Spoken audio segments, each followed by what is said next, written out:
Good evening, everyone. Today is February the 12th, 2019. It is 6:01, and this is a instructional committee meeting of the United ISD Board of Trustees.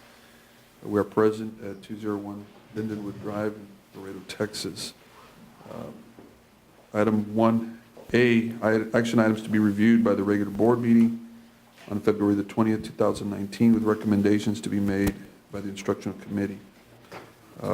Number one, approval of low attendance waiver application for Findlay Elementary for Wednesday, January the 30th, 2019. Yes, Mr. Ramirez, we're asking for a waiver. That was the day that the gentleman went to a house in the Findlay area and barricaded himself. Police SWAT from Laredo PD. Eventually, the gentleman surrendered, but we delayed the opening up of school until 10 o'clock in the morning, so obviously our attendance really went down. It went down about, I think it's 70%. Normally it's in the 96s, so we're asking for that one-day waiver. Questions? Sir? Any questions? No questions, sir? Number two, approval of 2019-2020 school year calendar. Yes, Ms. Rendon has sent the calendar to all the schools and departments, and we should be able to get the final tally. What they do is they vote on the calendars, option one and option two. Very similar, 175 days on both options. I think option one has a little more holidays than option two. But again, we start a little later, earlier in school. And we should be able to get all the numbers in by Friday and then make a recommendation to the full board. It'll be an individual item to the full board next Wednesday. After you compare Yes, it to do the LID. tally and come back and make a recommendation. It's going to be a lot of school days. Sir? School days for kids. No, it's the same number of days, 175 days, sir. I think the difference is on option one, I think we start school on the 14th, and then on the option two is on the 19th. So, we compacted. On option two, we don't have as many holidays for our employees during the year. On option one, you have Labor Day, and you also have Columbus Day. How do you not get the same amount of?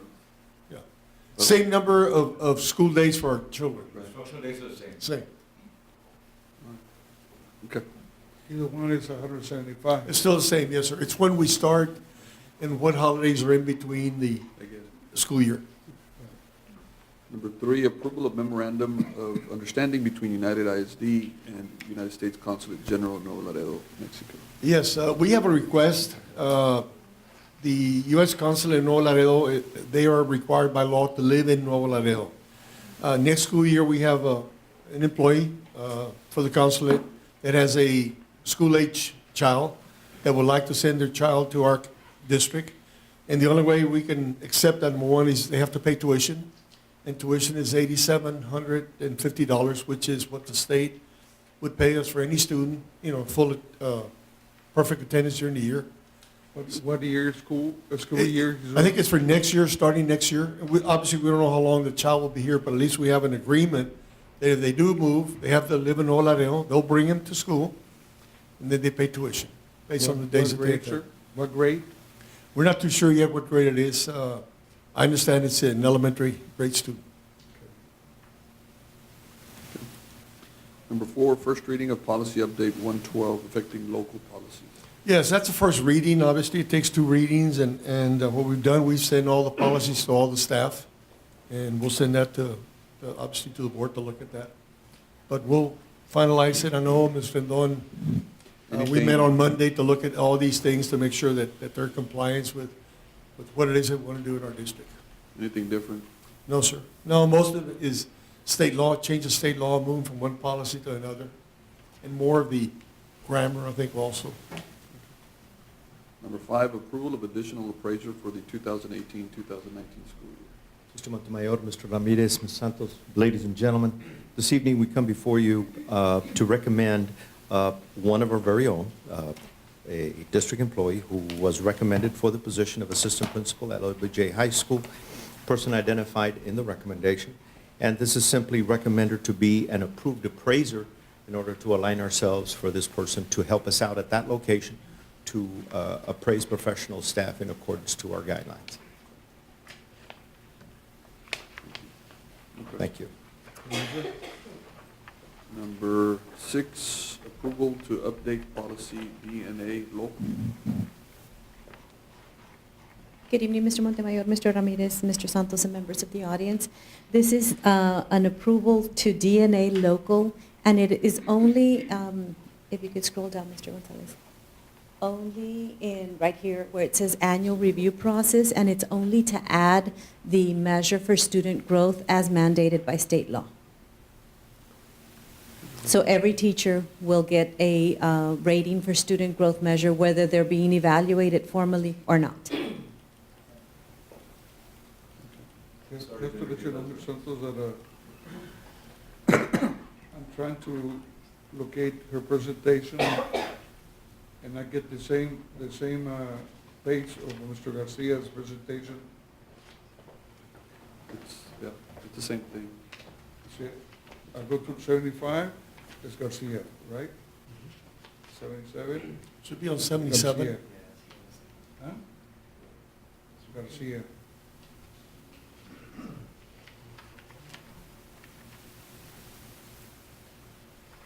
Okay, so we skip, let's get together, huh? Okay. Okay, sir. I don't know if there's any question. No, ma'am. Thank you so much. No wonder when I was looking at the house, why is it together? Item B1, review of update 112 legal policies. Again, this same thing, it's really just the updated policies from the state, which are legal. We really don't, most of them is replace and revise as TSB moves it from one policy to really to another. Nothing.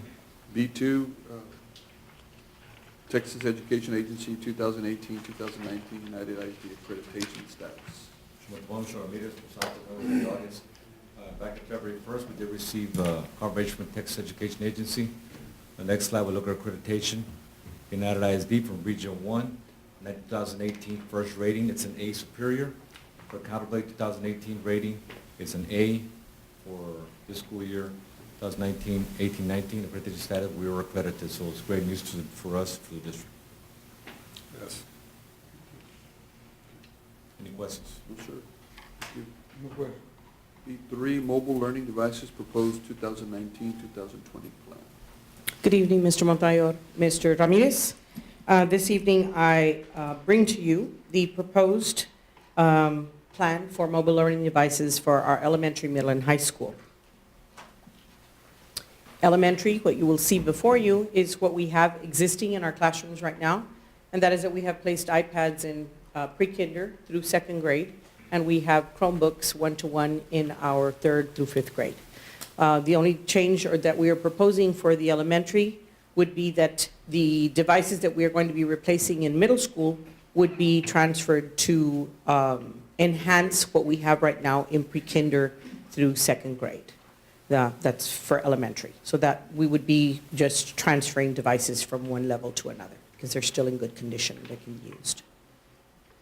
For middle school, if you notice, we do have some equipment in our middle schools.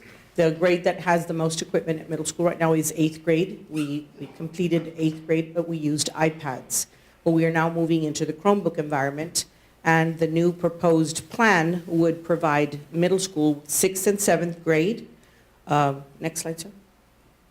The 6th and 7th grade would now have carts of Chromebooks in their classroom. And the 8th grade, we are going to try a new plan that we have seen our other districts around the state do, and that is start a one-to-one initiative for 8th grade. Every 8th grader would be handed a device. They would be checked out in August, checked back in May, and we would continue to do that. Those devices would stay at the 8th grade, so we would be going to a one-to-one initiative in 8th grade.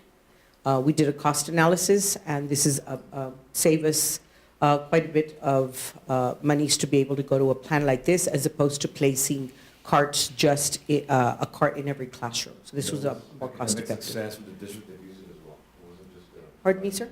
there's a lot of academic success with the one-to-one student devices. Yes, sir. And we did some pilots with one-to-one. We've done it in the high school with our early college programs, and it's been very successful. So we're going to head and move in that direction for middle school. Then in the high school, we do have devices in our high school presently. Many of the devices are already in our end of course and support to end of course classrooms. But what we're proposing now, starting the 1920 school year, next slide, sir, would be that we would start a one-to-one rollout in ninth grade. Presently, our 3 ninth grade campuses have an average of about 660 devices. What the proposed plan would do is we would purchase the balance to match enrollment, and every ninth grader would now have a device. Our existing plans for devices are usually on a 4-year lease, so these devices would serve the purpose of providing a device for a student from ninth grade through 12th grade. And again, they would check it out in August, check it back in May.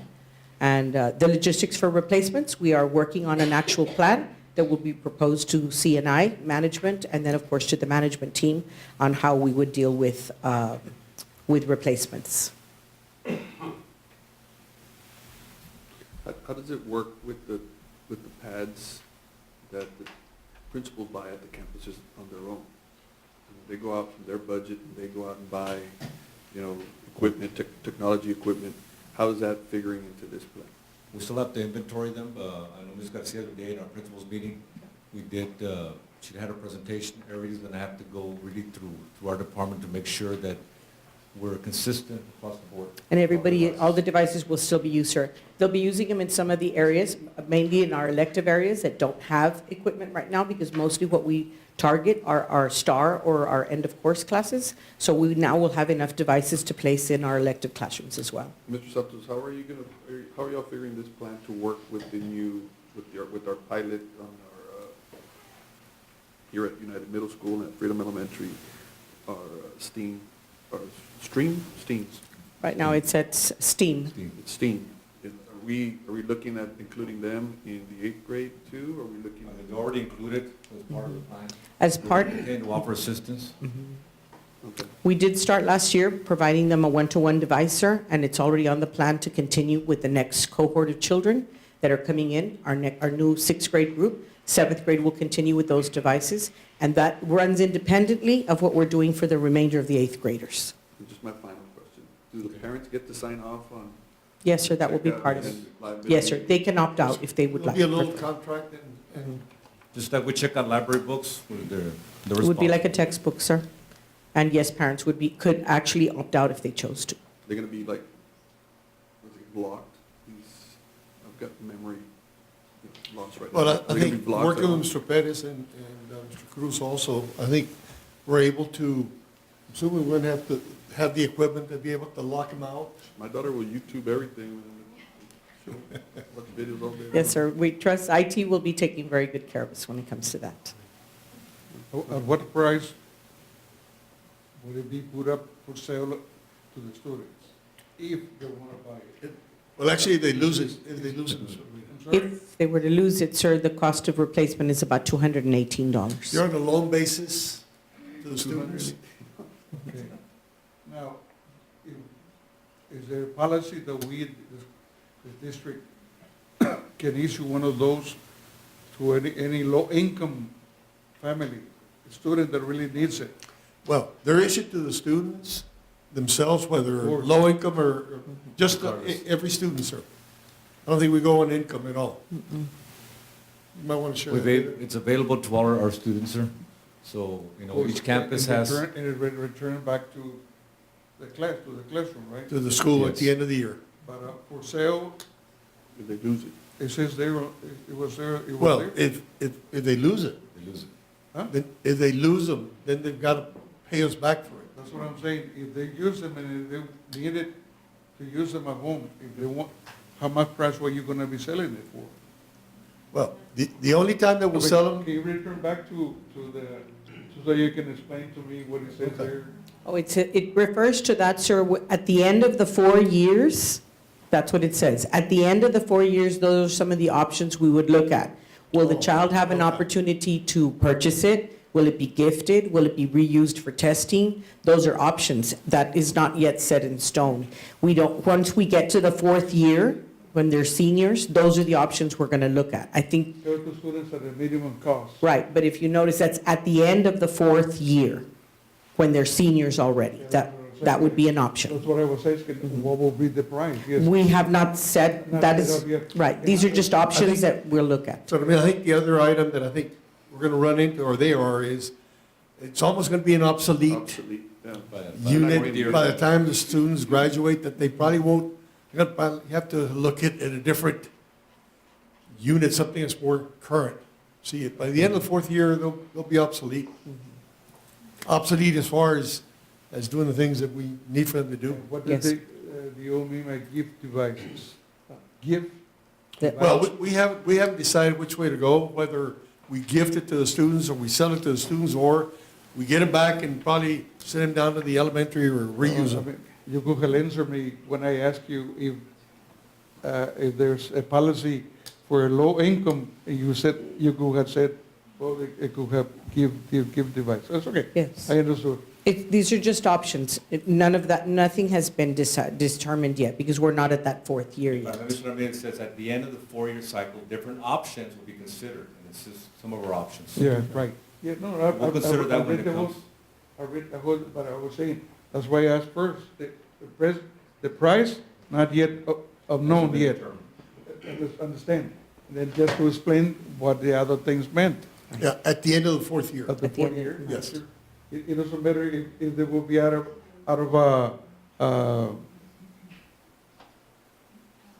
Obsolete. obsolete. That's correct. I mean, you could Sure. work something. Sure. Yes, sir, Mr. Perez?